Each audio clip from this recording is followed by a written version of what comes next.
Okay, good evening, everyone. How are we doing? Hope you're good. Hope you're fine. And most importantly, I hope we are all doing beautiful. I welcome us all to this class.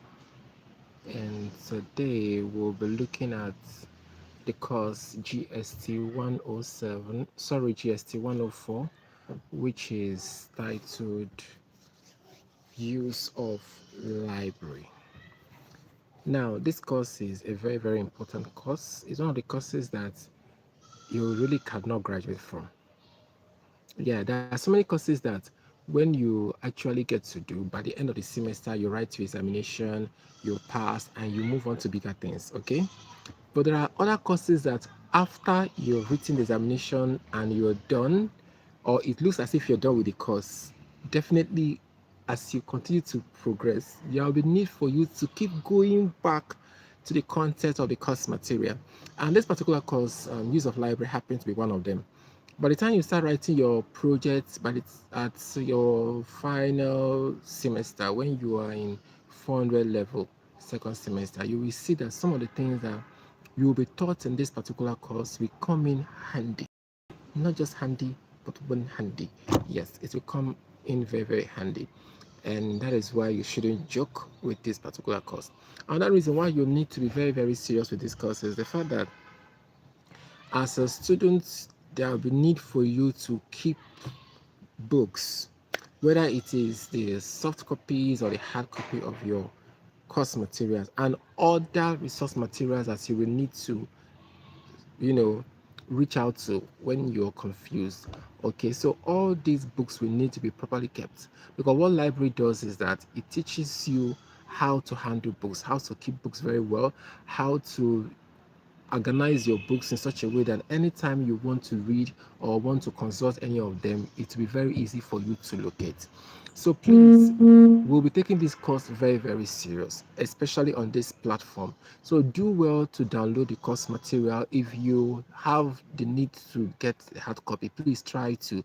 You can get that from your study centers, or you can download from any of the cafes. You can download and then print from any of the cafes. Try to have the hard copy. It will help you, especially for some of us that struggle to read with uh, mobile or digital devices. Okay, so in today's class we'll be looking at types of libraries. That is the first topic in this particular course material.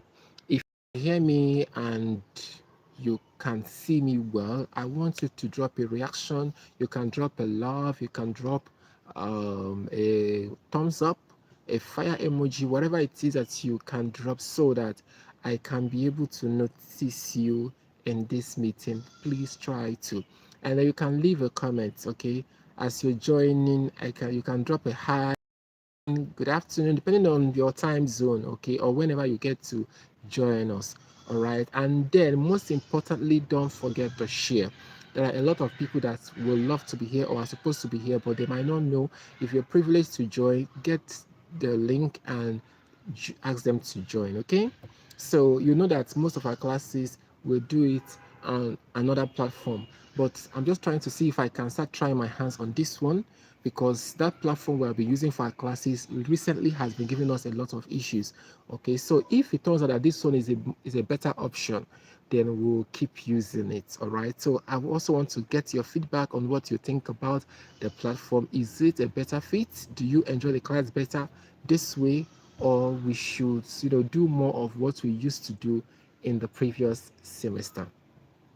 So, what are you supposed to learn from this particular topic? Okay, if you were to go through this course material, or you were to stay to the end of this particular class, what are you supposed to get?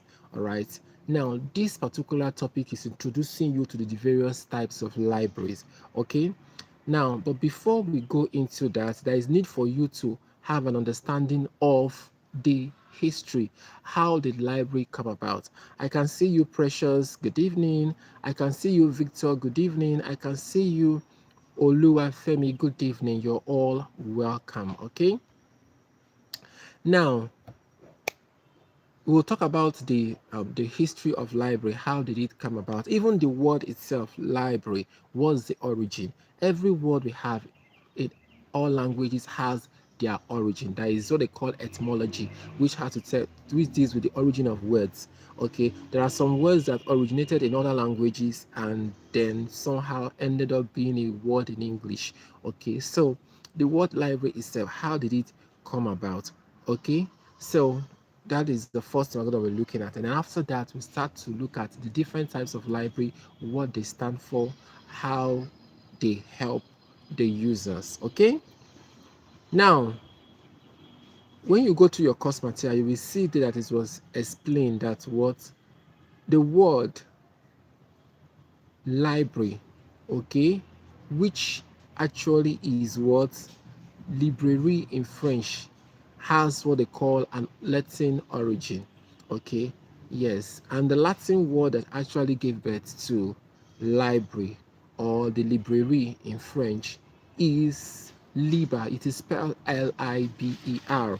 So please, when you are studying this particular material, not just this material, but any course you are reading at this level, be very conscious of the spellings, because you're going to be tested based on the spelling of the word, whether it is a name or a place or whatever.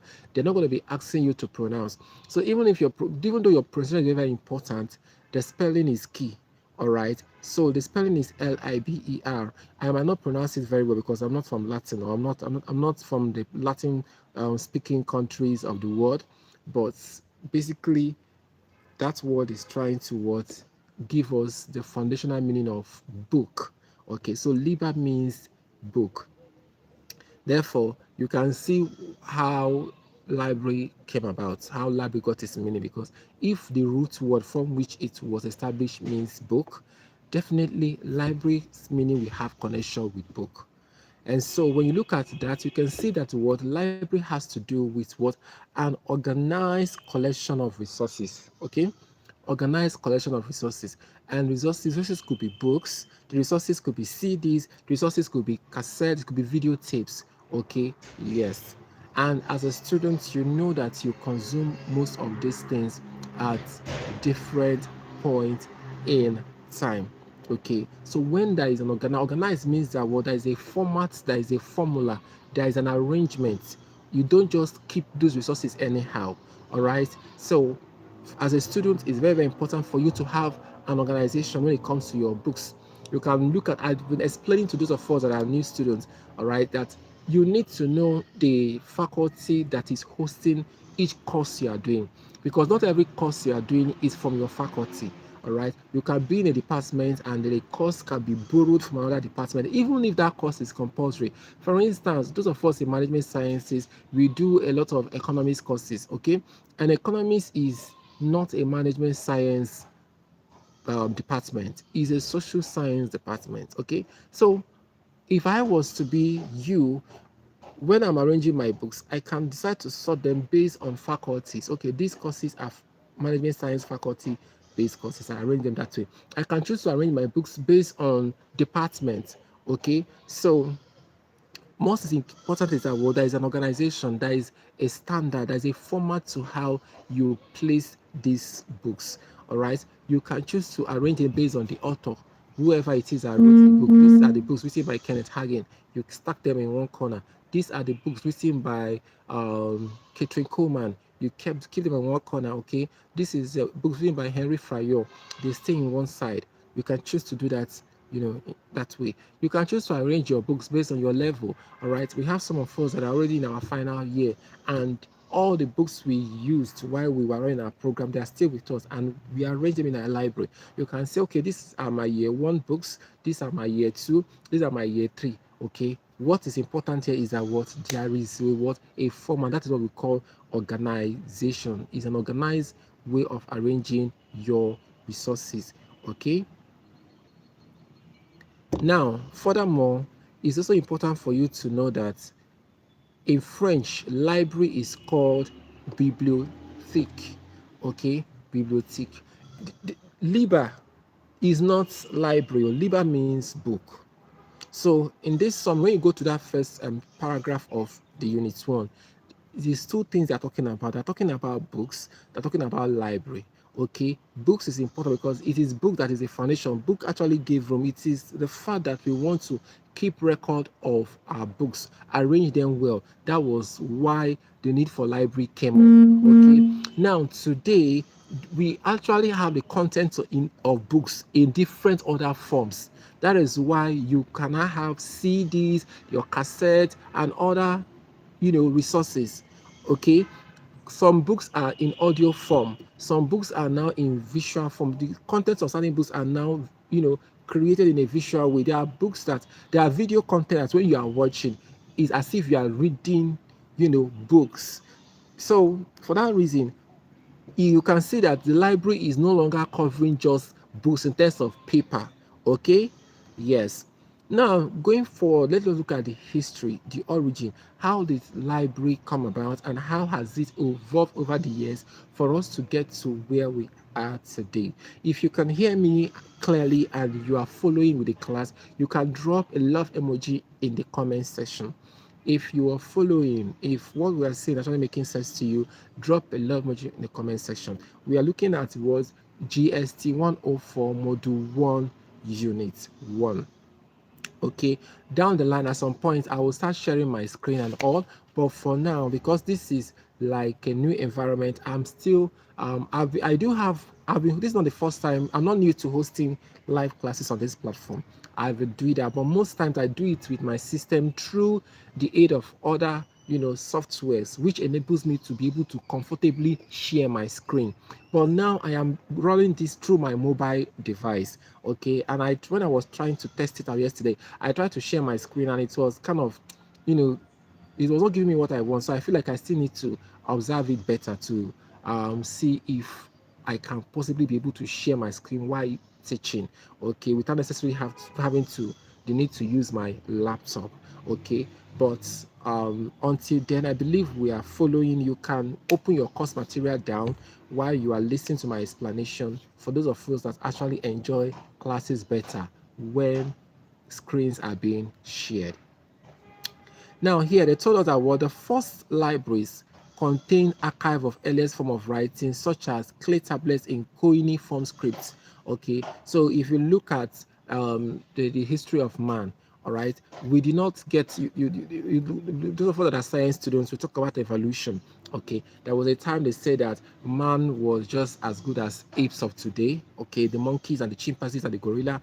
Okay, and then as a point evolving, we got to a point where we became an upright man. That is, we could be able to stand and walk on our instead of walking on all fours, we are not able to walk on two legs. Okay, and then our evolution continues until a time where our brains became larger and more complex. We were able to solve complex problems. So they're developing tools and weapons to make different activities easier. All right, so man kept changing over time, and this evolution cuts across every area of our life, including writing.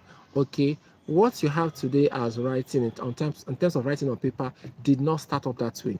There was times where it was tablet, it was on stones, that inscription were being made. All right, and over time it became wood.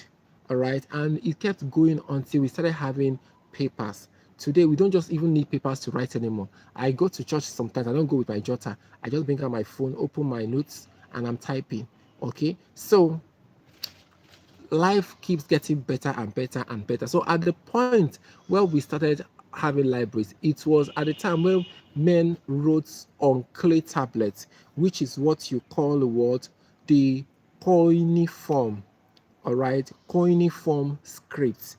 All right, this was around 2600 BC.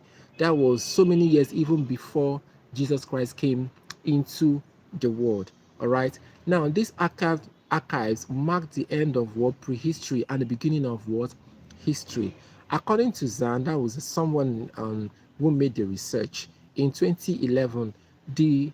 Earliest discovery the earliest discovered private archives were kept at Ugarit. All right, this was a particular ancient time, a sitting in ancient times. Okay, and there are evidences to show that libraries do exist even far back as what 1900 BC.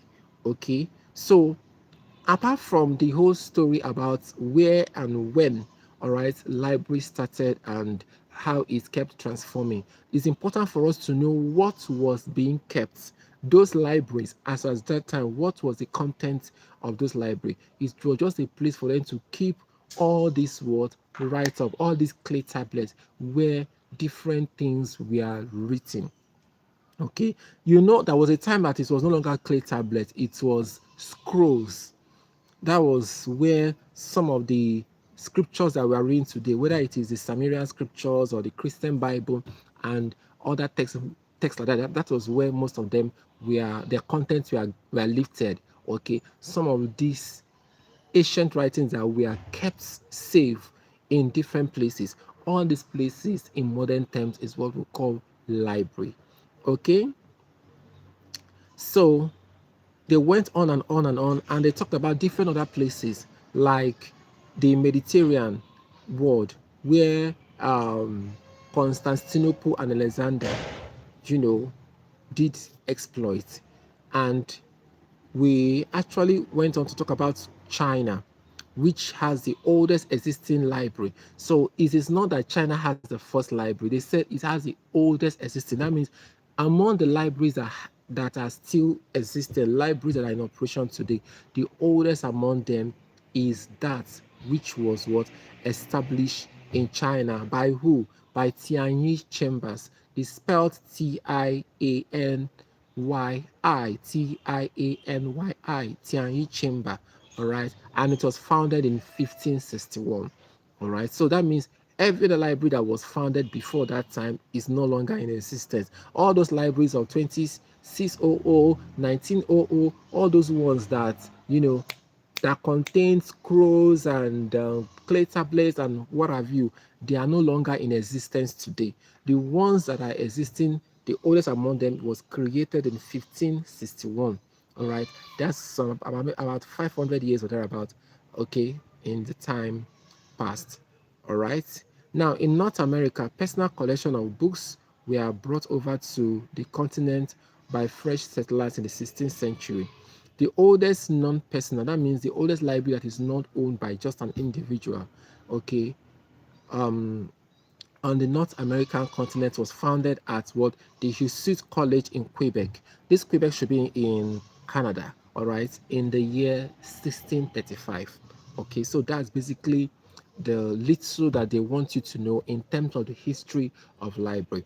But the big picture, the beautiful thing is that yes, over time, library kept evolving, it kept changing, and of course, at some point, the need for a library might just pass its course and that library will cease to exist, all right. But today, how is it now relevant to us? Okay, and that is how we now get to discuss the different types of library that we have now. Okay, now the first one we have in our course material is the academic library. This is a library that is established by what institutions of learning. For example, we have our universities, our polytechnics, college of education, all right, even techniques. All these are what higher institution of learning. Where there is a library in such establishments, you call that an academic library. Okay, please, if you are just joining, you're welcome. Don't forget to like, don't forget to subscribe to the channel, don't forget to share the live. And if you are enjoying the class, I want to see your love emoji in the comment section. Okay, if you also have a question, that is something you want me to briefly address, you can also drop it in the comment section. My eyes is fixed on the comment section. I'm seeing all of our comments and I will react as soon as possible. Okay, yeah, when it be, I'm gonna react. And if you actually prefer us having our classes here than other platforms, okay, you can also let me know in my DM. For those of you that don't have my private number, I'm gonna be dropping it or sharing it with us later on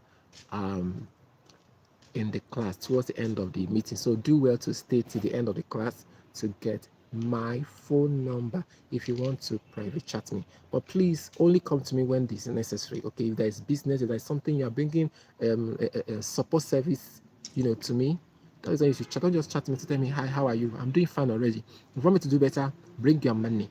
Money, yeah, bring it. Okay. I'm not begging you for your money. Just bring business. You know the kind of things I do. Coaching, tutorial, support services. Okay. As an open university student, your TMA, whatever, if you need support in that area, your exam and everything, whatever it is that you need help, your projects, whatever it is, just bring it. Explain what you want. Definitely, I will, you know, do it for you. If it is something that I have the capacity and time for, then on your own end you pay. Okay, so what are the functions of this academic library? Okay, now the first one is that they provide research information, and this information is in line with the need of the staff and the students. For instance, here in Open University of Nigeria, we do have libraries. I don't know if you have visited any of our libraries in your study centers, you can let me know in the comment section. Okay, I know that yes, the one at Lagos I have visited that one so much. When I was having my master's program, even towards the end of my first degree program, it was so wonderful. That library was a lifesaver. Okay, especially the library. Yes, where you have free data, you can browse. At some point, they're monitoring you to see that it is research you are doing. If they see that it is not research you are doing, you are Facebooking or doing something else, they will, you know, they will block you. They will block access. They will not give you access anymore. Okay, so and the library is not just for the students, even the staffs, because we have staffs that are also involved in research and all. Libraries provide them with the resources they need. They also provide information material as required for the academic program of the parent institution. So as Open University is, okay, we have students from different departments, different programs, and they have different needs. Okay, when you get to the library, you will meet, if you are an accounting student, when you get to the library, you see different accounting textbooks that can help you understand some things that is not clear to you from the course material. All right, if you are a computer science student, the same thing. So all the books that are very relevant to the students are provided over there, including our course material, including past researches by other students. You want to write your project as a final year student, okay, you can go to the library, sit down, check. That was what I did. I did my first degree. It was what I did. I went there, I sat down, I looked at what other people have done, people in my department, and I studied the project extensively before I started mine. By the time I was doing my master's program, I didn't have any need for that, because as at that time I was already doing the business of even writing projects for people, so I knew what to do. It was no longer strange to me. So that is why today I can confidently tell you that if you need support in that aspect, come to me. I will run it for you. Okay, but during my first degree I really did not have that experience, so I needed to see what other people have done so that I don't make mistake. And my supervisor was very, very wonderful, and yeah, I'm grateful for that. So back to what we are saying, the school will provide you resources you need through the library. Then provision of information resources for recreation and for personal self-development. Yes, it is not everything you see in the library, a school library, not a school library, but this is an academic library that is strictly just intellectual. There are some that are words for your recreation.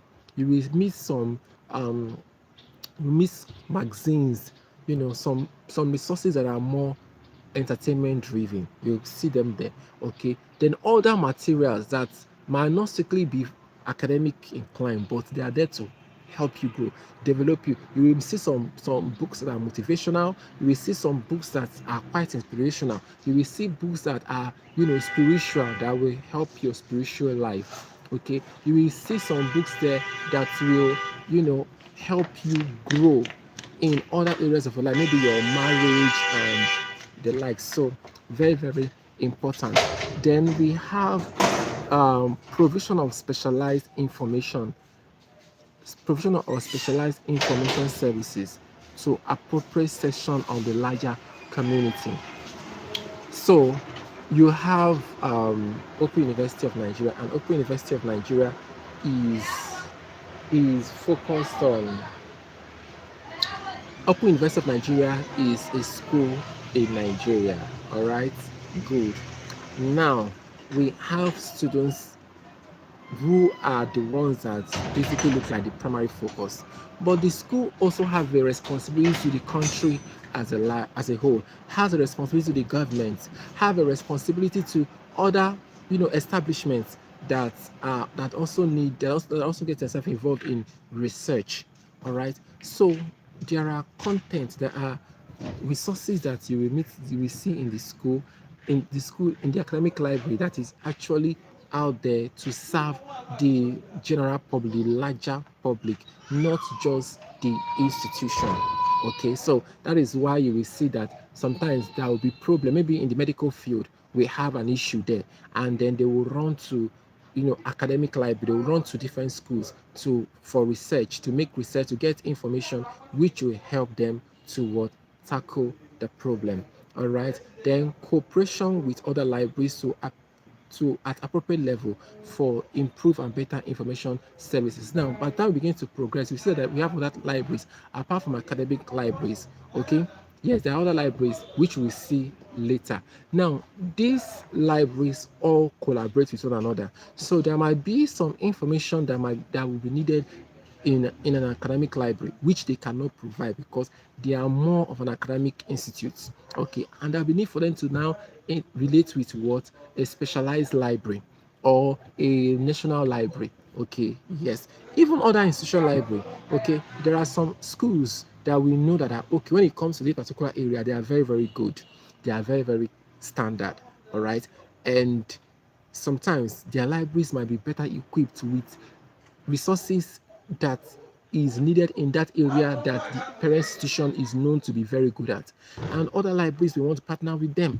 Okay, so when it comes to the distance education, reaching out to students that reaching out to institutions that can actually accommodate students who might not be within the four walls of a school, we know that the Open University of Nigeria comes first. Okay, so other schools might want to come and partner with our library in that aspect. Maybe they want to also dive into distance education. There may be need for them to come to our school.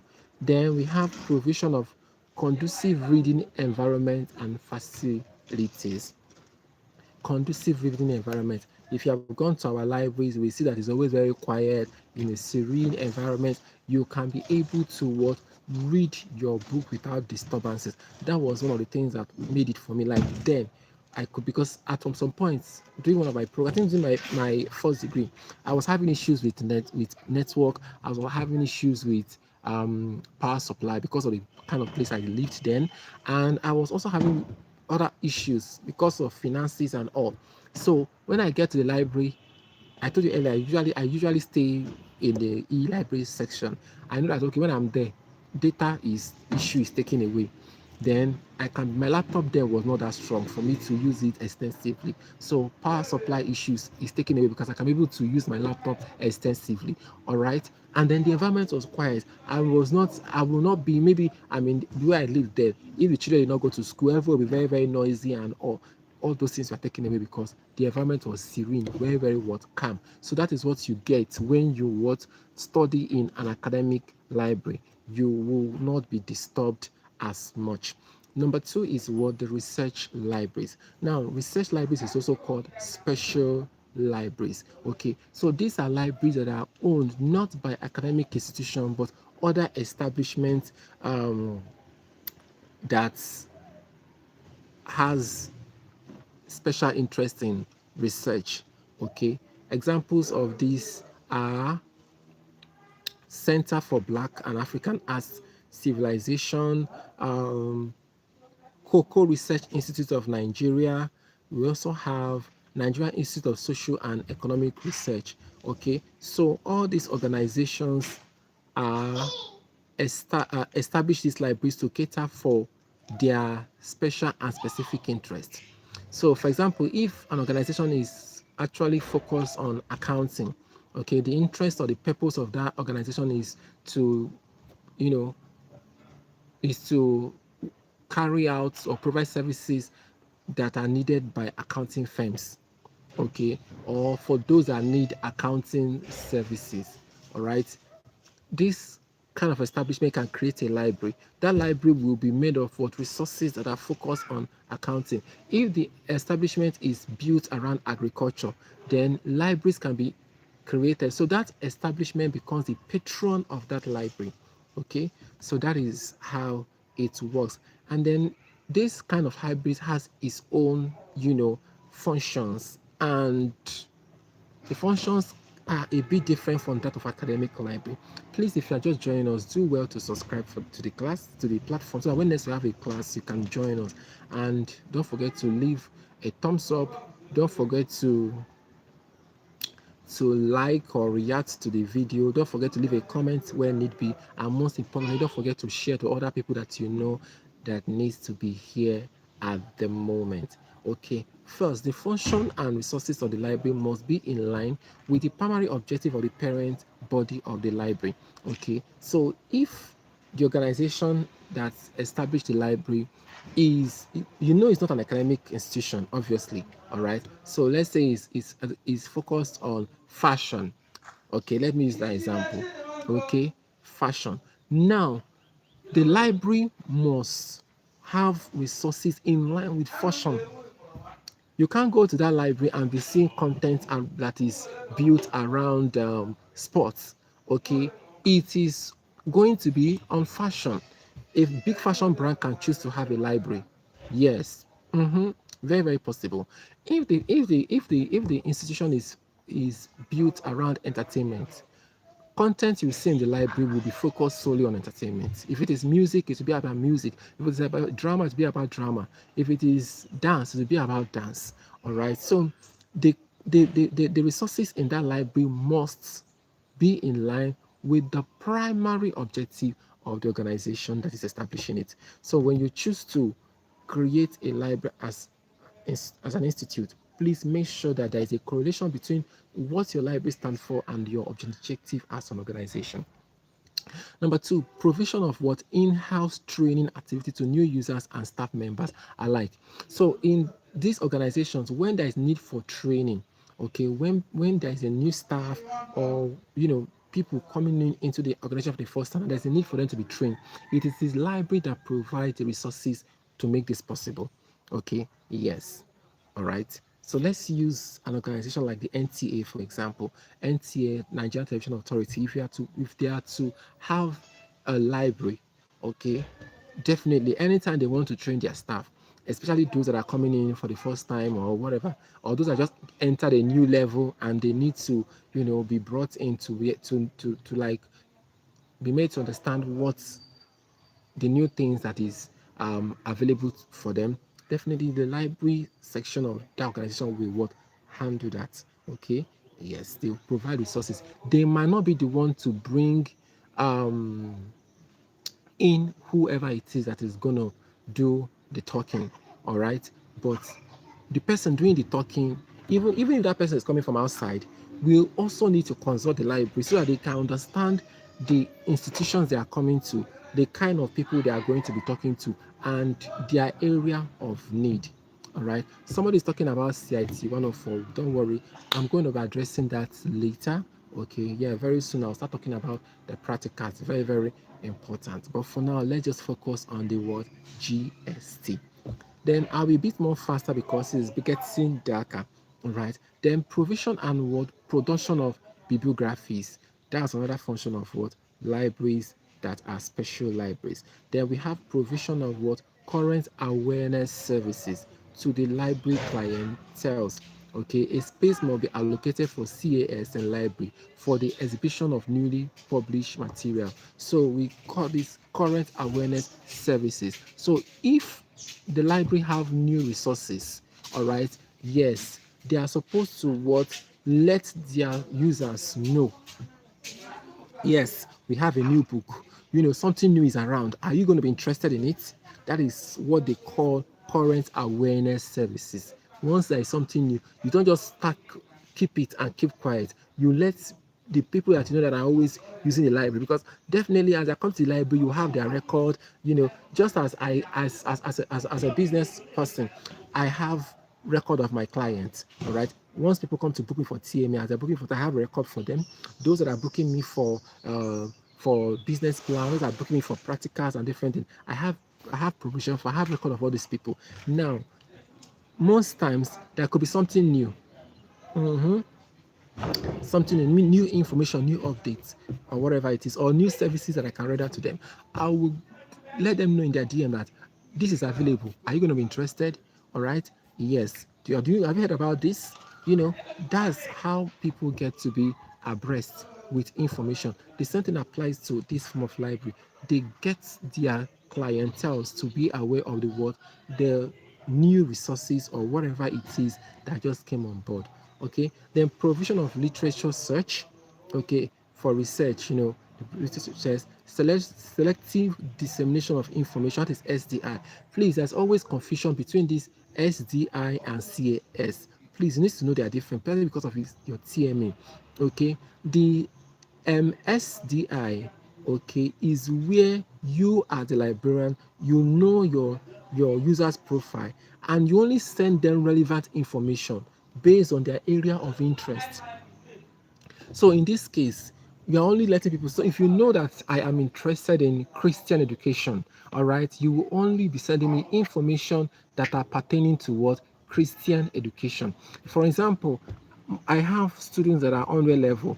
Okay, if I in their platform and on their DMs, you won't see me sending them information that I know is for final year students because they'll be confused. They'll be asking, "What does this mean?" What? No, all right.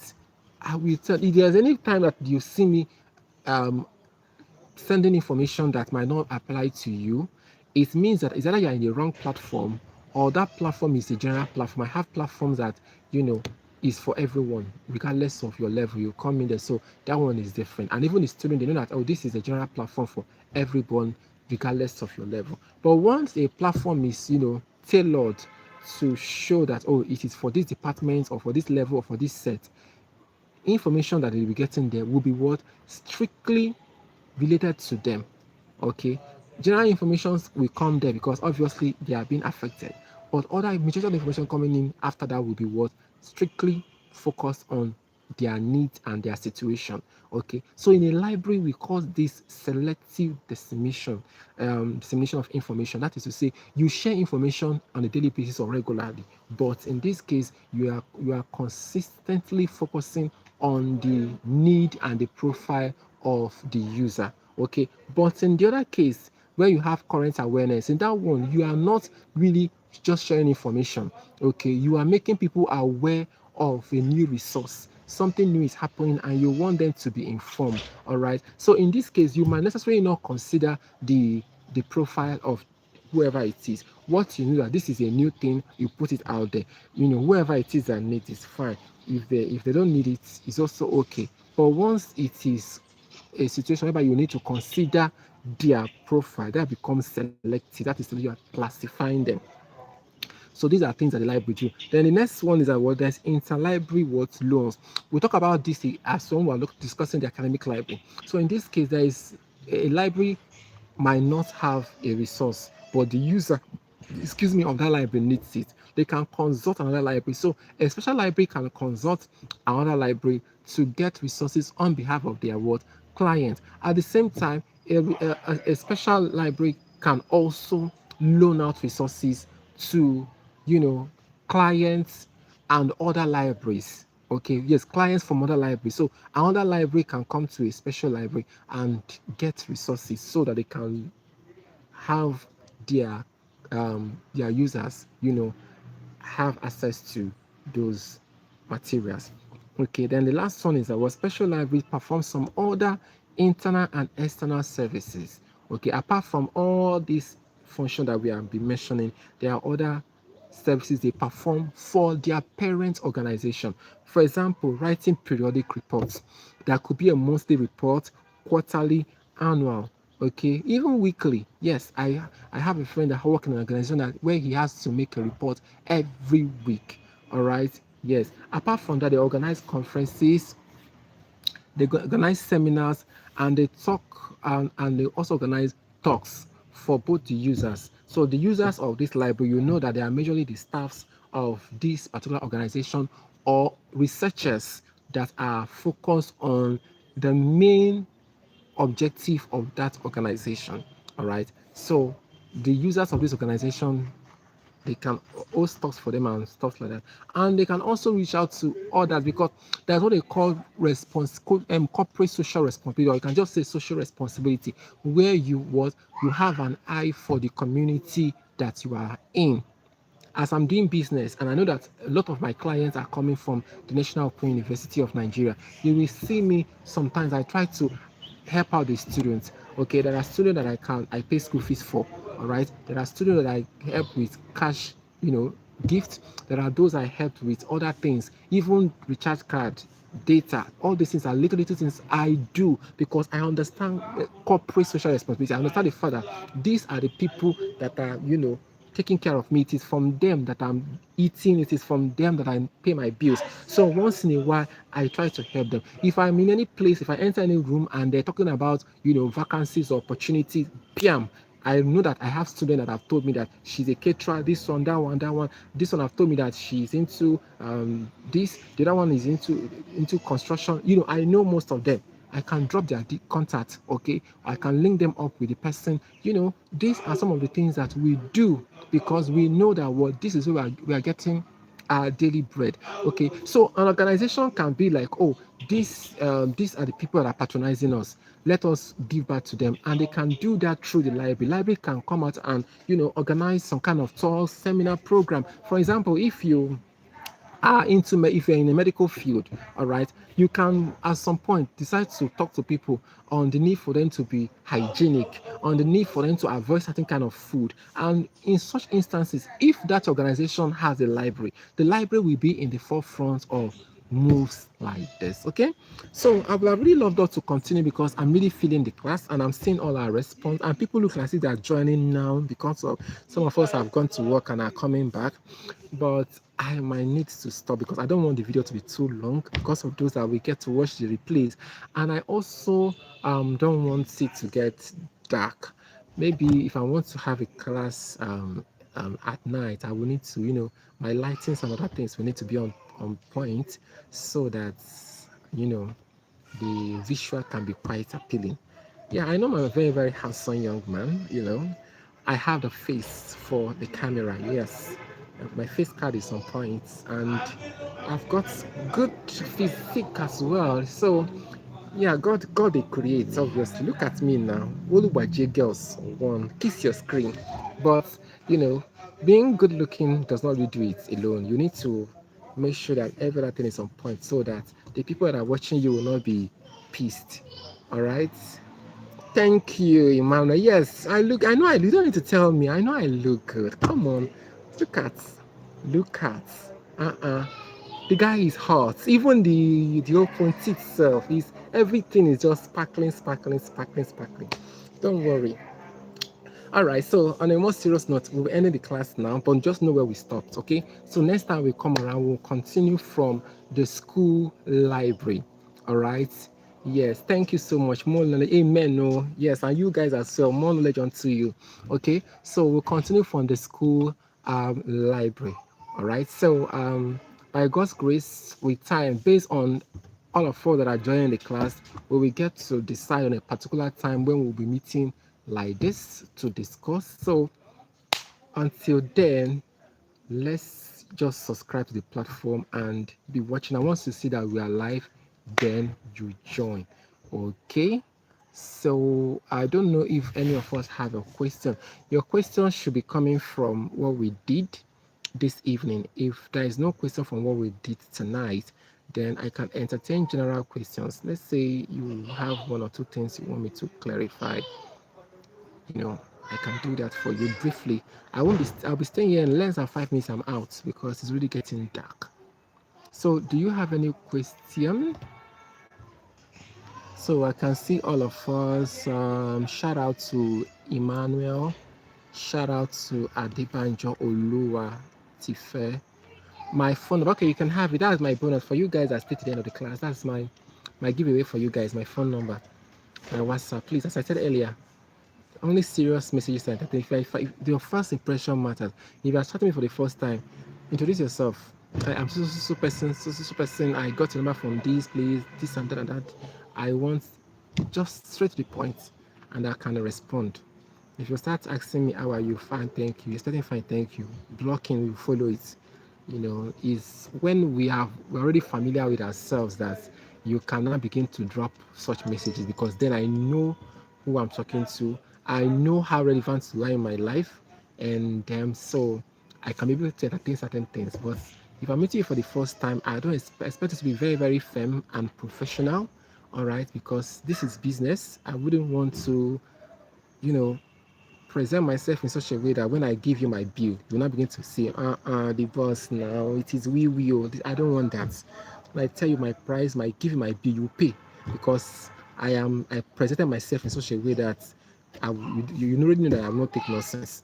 So please, but definitely with time, we can begin to familiarize with ourselves and you become more friends. It's still good, all right? I mean, I'm not so difficult to relate with. So you can take the number now. 081 3777 4736. I'll take it again. 081 3777 4736. If you got that, you can drop it in the comment section. It said more lightning about SDI. That is selective dissemination of information. Okay. What's the first history?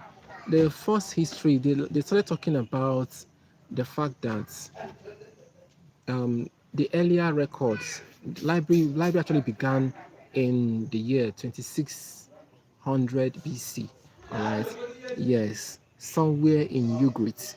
Okay, and the records then were mostly scripts that were in coiny form, that is to say clay tablets. So that was how it started, and over time we started having transformation, because man kept evolving, and of course as man kept evolving, our writing capacity, and innovation also began to change. So, that was how it all began. All right, in that year 2600 in Ugarit, and they went on to talk about the fact that the oldest existing library is in China. It was established by the Tianyi Chambers. What that means is that every other library, that's not the first library to exist. What it means that other library that existed before that one has all gone into extinction. This one is the only one that is still surviving. All right. And then for the person that asked about the SDI, SDI actually means selective dissemination of information. This is a function of a special library that involves them only sending information to people or users those information are relevant to. So they share information to people after duly considering their profile. So they profile their users and relate with them based on the profile, based on the content of their profile. All right. So if they know that, okay, what you need or what you actually interests you is what information around politics, then you'll be getting updates about politics. Anytime that a new resource or something new about politics comes up, you'll be among those that will be contacted, because of what in your profile and in your interest, based on what they have observed, they see that politics is one of your strong suits. So that is basically what SDI represents. Okay, I don't know if I've answered your question. If I've answered your question, please let me know in the comment section. Okay, what else? I mean, I've subscribed. Yeah, so please try to subscribe, and don't just subscribe, like, comment, share, because even after the meeting, the video will still be left on the platform. You can always come back to watch. So like, comment, and share. Invite your friends, and don't forget to leave good comments, because good comments, your comment actually goes a long way to push the videos more to people that actually need to see it. Yes, that's the secret. All right, so you can see I am getting to disappear from your screen gradually, because it's getting dark and I'm dark in complexion. As even I'm white now, I'll not even be bothered, because even if there is darkness, I'll still be popping up on your screen. But because I'm a dark angel, I just have to. I have to be in the light always. Okay, so thanks for your time. I'll see you guys some other time. Bye bye. Be good.